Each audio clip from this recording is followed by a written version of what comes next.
Hello students, welcome back. देखिए, आज हम पढ़ने जा रहे हैं क्लास 12th की इकोनॉमिक्स के बारे में। उसका सिलेबस क्या है, what is the syllabus of economics of class 12th in 2021 to 22। 21 और 22 का सिलेबस क्या है, सबसे पहले इसके बारे में हम पता कर लें। तो इकोनॉमिक्स में आपको देखिए स्टूडेंट, सबसे पहले आपका जो थ्योरी पोर्शन होगा वो 80 मार्क्स का होगा। इट मीन्स आपका जो एग्ज़ाम आएगा वो 80 मार्क्स का एग्ज़ाम आएगा, और आपका जो प्रैक्टिकल होगा, प्रैक्टिकल वो आपका 20 मार्क्स का होगा। ठीक है, तो इससे आपको कितने मिल जाएंगे, 100 मार्क्स मिल जाएंगे। तो ये 100 मार्क्स को कैसे आपको कलेक्ट करना है ये मैं आपको बता रहा हूँ। देखिए, सबसे पहला जो इकोनॉमिक्स है हमारी, इकोनॉमिक्स, तो मैं आपको बता रहा था कि जो इकोनॉमिक्स को 2 पार्ट्स में डिवाइड किया गया है। इकोनॉमिक्स हमारी 2 पार्ट्स में डिवाइड है। फर्स्ट है हमारी मैक्रो इकोनॉमिक्स, सेकंड है हमारी स्टूडेंट इंडियन इकोनॉमिक डेवलपमेंट। इन 2 बुक्स के बारे में हमें पढ़ना है। देखिए स्टूडेंट, ये वाली जो बुक है 40 मार्क्स की बुक होगी आपकी, ठीक है, और ये बुक भी आपकी 40 मार्क्स की बुक है। लेकिन मैं आपको बता दूं, इस बुक में आपको थ्योरी भी पढ़नी है, न्यूमेरिकल्स भी पढ़ने हैं, और प्लस ग्राफ बेस्ड क्वेश्चन भी होंगे। ग्राफ बेस्ड क्वेश्चन बोल रहा हूं मैं इसमें। तो ये हमारे तीनों चीज़ें इसमें पढ़नी है मैक्रो इकोनॉमिक्स में। लेकिन इंडियन इकोनॉमी में, इंडियन इकोनॉमिक डेवलपमेंट में केवल आपको थ्योरी पढ़नी है और प्लस डेटा रिमेंबर करने हैं इसमें। ठीक है, तो आपको थ्योरी प्लस डेटा इसमें पढ़ना है इंडियन इकोनॉमिक डेवलपमेंट में। देखिए स्टूडेंट, इसमें हमें 5 यूनिट्स पढ़नी है, 5 यूनिट्स। इसमें हमें 5 यूनिट्स पढ़नी है, लेकिन इसमें केवल हमें 3 यूनिट्स पढ़नी है।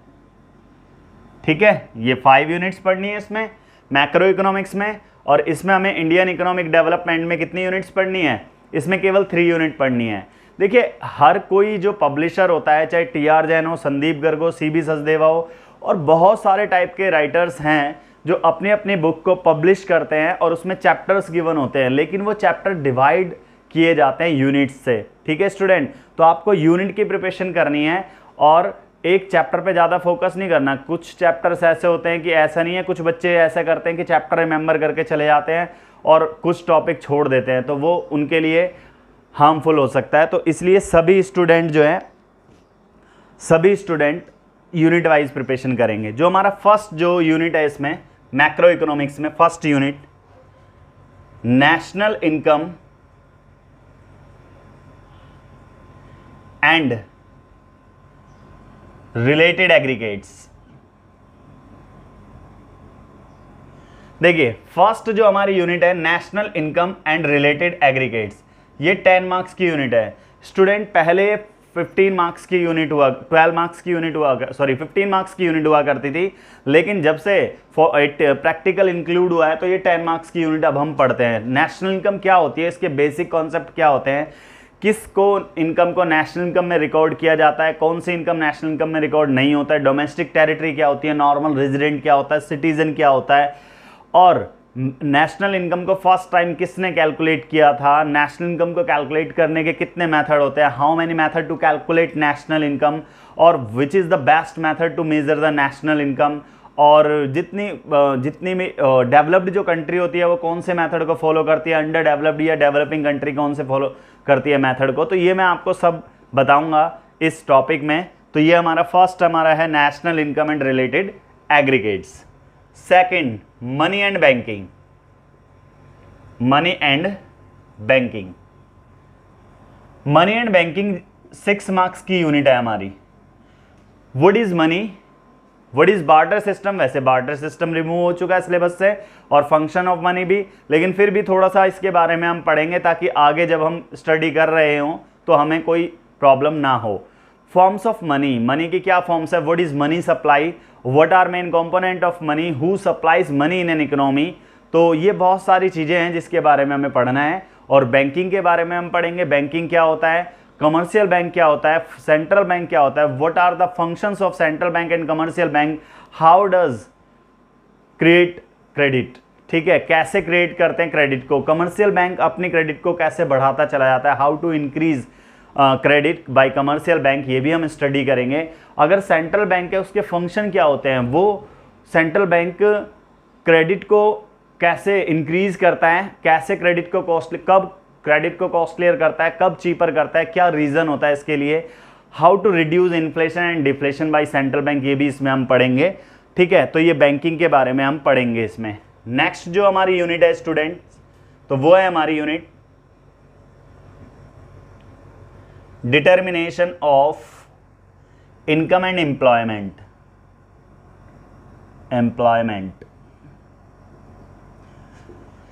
देखिए स्टूडेंट, ये JM Keynes, John Maynard Keynes ने इस यूनिट को प्रोड्यूस किया था, और जॉन मेनार्ड केन्स ने जब ये यूनिट प्रोड्यूस की थी, मैं आपको ये बता दूं, इस यूनिट में से कुछ भी रिड्यूस नहीं हुआ, बल्कि इसमें एक दो टॉपिक इंक्लूड हुए हैं, ठीक है, वो मैं आपको बता दूंगा।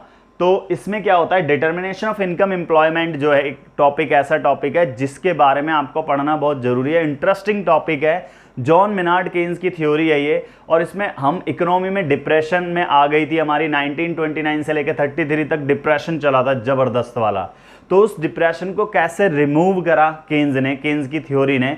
तो he is the modern father of economics, he is the modern father of economics, ये मॉडर्न फादर हैं इकोनॉमिक्स के, तो इनकी थ्योरी को बहुत अच्छे से हमें पढ़ना पड़ेगा, और इंटरेस्टिंग भी है काफ़ी। ये 12 मार्क्स की यूनिट पहले भी थी और आज भी 12 मार्क्स की यूनिट है, इसमें से कुछ भी कंटेंट को रिड्यूस नहीं किया गया है। नेक्स्ट यूनिट है बच्चों गवर्नमेंट बजट।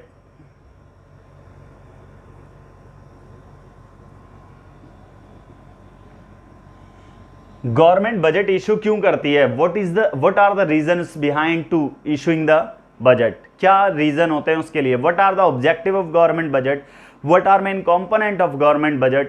तो ये हम सब चीजें पढ़ेंगे कि डेफिसिट क्या होता है, सरप्लस क्या होता है, इक्विलिब्रियम क्या होता है, क्यों डेफिसिट होता है गवर्नमेंट को, अगर डेफिसिट हो जाए तो इसका इंपैक्ट क्या पड़ेगा हमारे इकोनॉमी पर, ये सब चीजें हम पढ़ेंगे।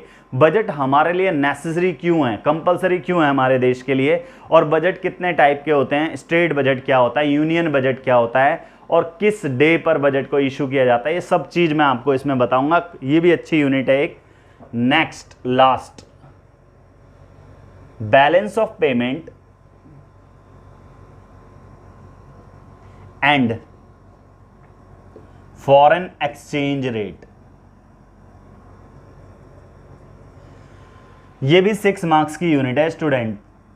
तो इसका टोटल करेंगे कितना आएगा, 40 मार्क्स, आप टोटल कर लीजिए, देखिए 40। ओके, मैं आपको ये बता दूं, बैलेंस ऑफ पेमेंट, हमारी जो कंट्री है एक्सपोर्ट करती है और इंपोर्ट भी करती है, हमारी कंट्री एक्सपोर्ट भी करती है और इंपोर्ट भी करती है, इसको रिकॉर्ड करना, या मैं ये कह सकता हूं बैलेंस ऑफ पेमेंट एक अकाउंट है जो रिकॉर्ड करता है all economic transactions of a country with the rest of world. जो रेस्ट ऑफ वर्ल्ड के साथ हमने ट्रेड किया है ना, रेस्ट ऑफ वर्ल्ड के साथ इंडिया ने जो भी ट्रेड किया है उसको रिकॉर्ड करने वाले अकाउंट को बैलेंस ऑफ पेमेंट अकाउंट कहते हैं। बैलेंस ऑफ पेमेंट अकाउंट होता क्या है, और balance of payment account equilibrium में क्यों होता है, अगर डिसइक्विलिब्रियम में होगा तो वो क्या सिचुएशन होगी, अगर फेवरेबल क्या होता है बैलेंस ऑफ पेमेंट, अनफेवरेबल क्या होता है, बैलेंस ऑफ ट्रेड क्या होता है, इसके कितने कंपोनेंट होते हैं बैलेंस ऑफ ट्रेड के, बैलेंस ऑफ पेमेंट के कितने कंपोनेंट होते हैं, करंट अकाउंट क्या होता है, कैपिटल अकाउंट क्या होता है, कौन सा अकाउंट अच्छा होता है इकोनॉमी के लिए, अगर सरप्लस है तो इसका इंपैक्ट क्या होगा, डेफिसिट है तो इसका इंपैक्ट क्या होगा, ये सब चीज़ हम पढ़ेंगे बैलेंस ऑफ पेमेंट अकाउंट में। फॉरेन एक्सचेंज रेट, भाई देखिए स्टूडेंट, आप देखते होंगे कि हमारी जो करेंसी की वैल्यू है ना, कभी 74 हो जाती है, कभी 72 हो जाती है, वो राइज भी हो जाती है, फॉल भी हो जाती है, ठीक है। हमारी करेंसी की वैल्यू तो लगातार कंटिन्यूअसली क्या हो रही है, फॉल ही हो रही है। इसका रीज़न क्या है, अगर हमारी करेंसी की वैल्यू फॉल हो रही है तो हमारे एक्सपोर्ट और इंपोर्ट पर क्या इम्पैक्ट पड़ेगा इसका, ये हम पढ़ेंगे। ये भी बड़ा इंटरेस्टिंग टॉपिक है, इसे पढ़ने में बड़ा मज़ा आता है। देखिए स्टूडेंट, इसमें ये पता लगता है कि फॉरेन करेंसी की वैल्यू राइज हो जाए तो हमारे एक्सपोर्ट और इंपोर्ट पे क्या इंपैक्ट पड़ेगा, अगर हमारी नेशनल इनकम बढ़ जाए तो एक्सपोर्ट इंपोर्ट पे क्या इंपैक्ट पड़ेगा। इससे रिलेटेड एक क्वेश्चन आया था लास्ट काफ़ी टाइम पहले 2-3 ईयर्स बिफोर। तो ये ऐसे कुछ टॉपिक हैं इसमें जिससे हम पता लगाएंगे कि हम जो फॉरेन करेंसी होती है ना, जैसे डॉलर होता है, डॉलर की डिमांड क्यों करता है इंडिया और हम सप्लाई क्यों करते हैं डॉलर की, क्या रीज़न होता है, ये सब चीज़ें इसमें हम पढ़ेंगे।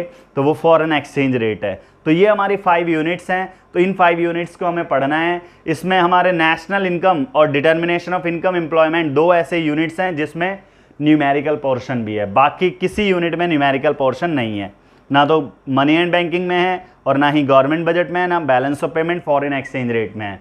लेकिन नेशनल इनकम जो लेंथ यूनिट है ना, 10 मार्क्स और 12 मार्क्स, इसमें न्यूमेरिकल्स हैं। और नेशनल इनकम में से तो अभी तक तो 6 मार्क्स का न्यूमेरिकल आता ही था लास्ट ईयर तक। बाकी आगे देखते हैं, शायद इट में भी 4 मार्क्स का हो जाए इसमें से न्यूमेरिकल और 6 मार्क्स की थ्योरी आ जाए, और ऐसा भी हो सकता है 6 मार्क्स की थ्योरी आ जाए। देखिए इसमें आते हैं इंडियन इकोनॉमिक डेवलपमेंट। मैंने आपको बताया हर कोई जो पब्लिशर होता है बुक को चैप्टर वाइज पब्लिश्ड कर देता है उसमें, ताकि वो आप इजीली समझ सकें। अगर एक यूनिट काफ़ी लेंथी कर दी जाए तो आपका पढ़ने का मन भी नहीं करेगा, ये रियलिटी है। अब इसमें क्या है, इंडियन इकोनॉमिक डेवलपमेंट जो हमारी बुक है, तो इसमें 3 यूनिट्स हमें पढ़नी है। 3 यूनिट्स में डिवाइड किया गया है इसमें। सबसे पहले हम पढ़ेंगे development experience. Development experience 1947 to 90 and economic reforms. Economic reforms 1991। देखिए फर्स्ट जो यूनिट होगी स्टूडेंट हमारी वो होगी, यानी मैं इसे ये भी लिख सकता हूं 6th यूनिट, 5th तो हो ही चुकी है हमारी, 6th यूनिट हमारी ये होगी डेवलपमेंट एक्सपीरियंस। भाई इंडिया ने 1947 से लेके 90 तक क्यों बढ़ते हैं, इसके रीज़न क्या है। इंडिया को ना हमारी जो डेवलपमेंट है, डेवलपमेंट पाथ जो है हमारा, वो 2 टाइप से है। एक 90 तक कैसे किया डेवलपमेंट, और 90 के बाद कैसे किया। 90 तक हम डोमेन रहे थे पब्लिक सेक्टर पर, यानी पब्लिक सेक्टर ने डेवलपमेंट करी 90 तक। फिर 91 में न्यू इकोनॉमिक पॉलिसी आ गई और इसने हमारा प्राइवेट सेक्टर को एनकरेज किया। फिर हमने डेवलपमेंट का पाथ हमारा थोड़ा अलग हो गया, तो इसलिए 2 तरीके से पढ़ेंगे। सबसे पहले डेवलपमेंट एक्सपीरियंस पढ़ेंगे 47 से लेकर 90 तक, कि हमारा 47 से लेकर 90 तक भाई एग्रीकल्चरल सेक्टर की क्या हालत रही और इंडस्ट्रियल सेक्टर क्या रहा, फॉरेन सेक्टर क्या रहा हमारा, ठीक है, डेमोग्राफिक प्रोफाइल क्या थी, इंफ्रास्ट्रक्चरल सेक्टर क्या था हमारा, ये सब चीज़ें हम पढ़ेंगे इसमें डेवलपमेंट एक्सपीरियंस में। प्लस न्यू इकोनॉमिक रिफॉर्म्स, क्यों लेकर आए थे न्यू इकोनॉमिक रिफॉर्म्स, क्या रीज़न था, होता क्या लिबरलाइजेशन, प्राइवेटाइजेशन, ग्लोबलाइजेशन, इनकी कैरेक्टरिस्टिक्स क्या है, ये सब चीज़ें हम पढ़ेंगे। और ये यूनिट है हमारी 12 मार्क्स की, ठीक है स्टूडेंट, 6th यूनिट। अगर मैं बात करूं 7th यूनिट की, 7th यूनिट देखिए हमारी इकोनॉमी के सामने बहुत सारी प्रॉब्लम्स हैं या नहीं है, हमारी इकोनॉमी के सामने कौन कौन सी प्रॉब्लम है ये आपको बताना है। देखो अगर मैं बात करूं डेवलपमेंट एक्सपीरियंस में, सबसे पहले हम इसमें पढ़ेंगे Indian economy on the eve of independence. Independence के समय हमारी इकोनॉमी क्या थी, एग्रीकल्चर, फिर इकोनॉमिक प्लानिंग क्या होती है, फिर एग्रीकल्चरल सेक्टर क्या होता है, फिर इसके बाद इंडस्ट्रियल सेक्टर, फॉरेन ट्रेड, और फिर इकोनॉमिक रिफॉर्म्स। ये हमारे स्टार्टिंग के जो 5th या 6th चैप्टर होंगे ये होंगे हमारे। नेक्स्ट आता है हमारे सामने अब current challenges of Indian economy. Current challenges of Indian economy. भाई हमारी इकोनॉमी के करंट चैलेंजेस कितने हैं, ये 22 मार्क्स का है। जैसे फॉर एग्जांपल बच्चों, हमारे देश में पॉवर्टी क्या है, ये चैलेंज है हमारे सामने। क्या पॉवर्टी रिमूव होगी हमारे देश में से, नहीं हुई। पॉवर्टी के बारे में हम पढ़ेंगे। ह्यूमन कैपिटल फॉर्मेशन क्या होता है, एम्प्लॉयमेंट एंड अनएम्प्लॉयमेंट क्या होता है, इंफ्रास्ट्रक्चर क्या होता है, एनवायरनमेंट एंड सस्टेनेबल डेवलपमेंट क्या होता है, ये सब चीज़ें इसमें, और रूरल डेवलपमेंट क्या होता है, ये सब चीज़ें इसमें हम पढ़ेंगे। ये चैलेंज है हमारी इकोनॉमी के सामने, जैसे पॉवर्टी, रूरल का डेवलपमेंट करना, ह्यूमन कैपिटल फॉर्मेशन के बारे में हम पढ़ेंगे, और फिर इसके बाद एम्प्लॉयमेंट अनएम्प्लॉयमेंट के बारे में पढ़ेंगे, इंफ्रास्ट्रक्चर के बारे में पढ़ेंगे, और इंफ्रास्ट्रक्चर के बाद हम पढ़ेंगे एनवायरनमेंट एंड सस्टेनेबल डेवलपमेंट। ये 6 टॉपिक हमारे पढ़ेंगे, चैलेंजेस हैं, इनके बारे में हम पता लगाएंगे कि हमने क्या डेवलपमेंट करी है और हम किस चीज़ में अभी भी पीछे हैं। लास्ट जो यूनिट है हमारा comparative study of India Pakistan and China. ये 6 मार्क्स की यूनिट है स्टूडेंट्स। तो आप देखेंगे कि हमारे ये भी 40 मार्क्स हो गए, बिल्कुल हो गए। देखिए, comparative study of India Pakistan China. अब मैं ये आपको बताना चाहता हूं कि हम इंडिया पाकिस्तान और चाइना की कंपैरेटिव स्टडी क्यों करते हैं, इसका कंपैरिजन क्यों करते हैं, रीज़न क्या है। देखो, इंडिया और पाकिस्तान दोनों हमारे पाकिस्तान 14 अगस्त 1947 को इंडिपेंडेंट हुआ। इंडिया हमारा 15 अगस्त 1947 को, दोनों लगभग सेम ही इंडिपेंडेंट हुए। और China people's of republic China जो बना 1949 में बना था, पीपल्स ऑफ रिपब्लिक चाइना। तो तीनों ही देश इंडिपेंडेंट जो हुए अप्रोक्स एक ही ईयर में हुए, अप्रोक्स मान लो, एग्जैक्टली तो नहीं है, ठीक है, अप्रोक्स। दूसरी चीज़, तीनों ही देशों ने अपने डेवलपमेंट को 5 ईयर प्लान से स्टार्ट करा था, ठीक है। इंडिया ने फर्स्ट 5 ईयर प्लान 1951 में स्टार्ट कर दिया था, 1 अप्रैल। और अगर मैं चाइना की बात करूं तो 1953 ने स्टार्ट कर दिया था 53 में, और पाकिस्तान ने 1956 में 5 ईयर प्लान से ही अपने डेवलपमेंट को स्टार्ट करा था। थर्ड जो थी इसमें हम पढ़ेंगे कि तीनों ही देशों ने डोमेन जो रखा था, यानी डेवलपमेंट जो होनी थी इनकी, वो पब्लिक सेक्टर से होनी थी, यानी पब्लिक सेक्टर डोमेन कर रहा था। पब्लिक सेक्टर ही इंपॉर्टेंट रोल प्ले करेगा ग्रोथ और डेवलपमेंट के लिए। तो इसलिए भी ये भी एक रीज़न था जिसकी वजह से हम इनकी कंपैरेटिव स्टडी पढ़ेंगे। और 1980 तक अगर मैं बात करूं, 1980 तक लगभग तीनों देशों की पर कैपिटा इनकम भी इक्वल थी, ठीक है। तो ये भी एक पॉइंट था जिसकी वजह से हम इनकी कंपैरेटिव स्टडी करते हैं। तो आज इंडिया की क्या स्थिति है, पाकिस्तान की क्या है और चाइना की क्या है। चाइना आगे क्यों निकला, ऐसा कौन सा रीज़न रहा, उसने कौन सी पॉलिसीज़ को अडॉप्ट किया, तो इसमें हमारे डेटा हैं बच्चों, इन्हें हमें याद रखना पड़ेगा। चाइना ने कौन कौन सी पॉलिसी किस ईयर में स्टार्ट करी थी, ठीक है, क्या ऑब्जेक्टिव था, ये इंपॉर्टेंट है काफ़ी इसमें से। तो ये हमारा 12th क्लास का सिलेबस है स्टूडेंट। देखिए 2021 का सिलेबस है इकोनॉमिक्स का। आपको मैंने बताया ये थ्योरी पोर्शन है, ये वाला, ये जितना भी है ये हमें सारा क्या पढ़ना है, ये एग्जाम आएगा ये हमारा। यहाँ पर आपको स्कूल में भी मेंटेन करके रखना है अपने आप को अच्छे से। जो स्कूल में काम बताते हैं तो वो आप कंप्लीट कर लें, क्योंकि 20 मार्क्स वही देंगे स्कूल वाले। तो आप 100 मार्क्स ला सकते हैं, तो हम तैयारी करेंगे 100 मार्क्स की। तो